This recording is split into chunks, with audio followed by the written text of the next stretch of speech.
everyone, Dr. Lauren here, and this is our second week of doing a Friday coffee chat, answering one of the questions that we get a lot in clinic, which is, how do you know what to adjust on me?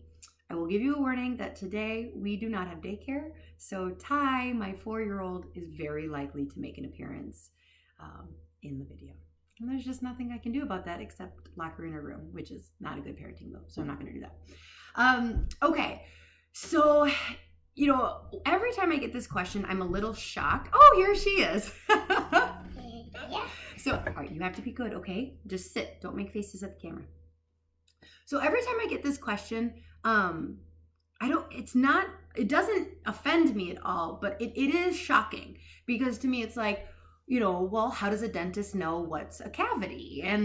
And then I remember like, oh, this is a legit good question because a dentist would have an answer. And it's like, okay, yep, we have an answer. So just like a dentist looking for cavities, it starts with the x-rays for them. In our clinic, it starts with the nerve scans.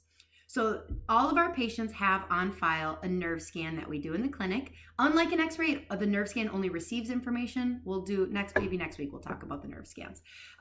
So it doesn't put anything in like an x-ray does. It just receives information. And what it does is it shows us where in the body, think of it like there's stagnation, or there's not proper flow of communication between the brain and the body and the body and the brain. It's way more advanced than that, but for right now, since this is not a nerve scan question, that's what we'll say. So it starts with the nerve scans. We really do an in-depth study of them and look for like, where's the problem? Because we can't always use where pain is as a problem. It's really common that somebody might have left low back pain, but the pain is actually coming from the muscles, and the problem is that the right side, that bone is out and pulling.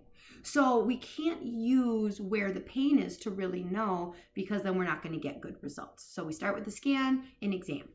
And then it just takes a lot of practice. So I remember being in chiropractic school and learning, on the first day where we were like actually supposed to be feeling the spine, or we were feeling the spine, and the teacher's like, okay, go here, there, do you feel that? And everyone's like, oh yeah, I totally feel that.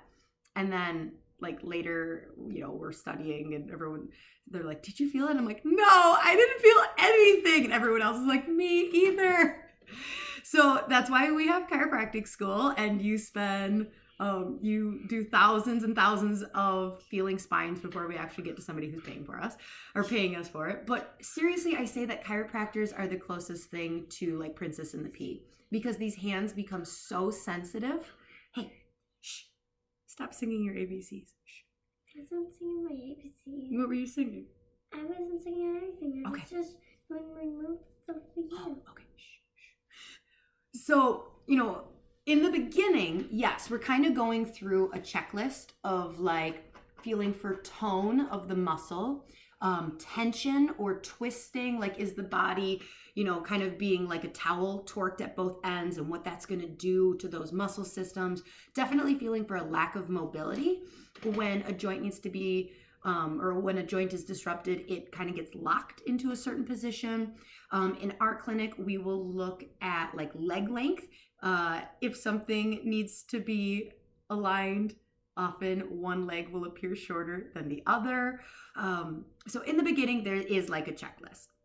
Now that all of our doctors have adjusted thousands and thousands of people, now it's a lot more automatic that I can't even turn it off. Like I will give somebody a hug and just laying my hand on their back. I'm not even trying to feel, and I'm like, oh, what's going on in between your shoulders? Have you been having reflux lately? And you can't turn that off as a chiropractor. But the thing is we can't just adjust. It's a lot more complicated than that too, because if you adjust every single thing in the system that could be adjusted that day, what it'll do is it'll overwhelm the system. So we have to find what's out, but then we need to take it a step further and really figure out what is causing everything else. What's the highest priority? And think of it like a puzzle that we're looking to unlock a couple of things to release the whole system.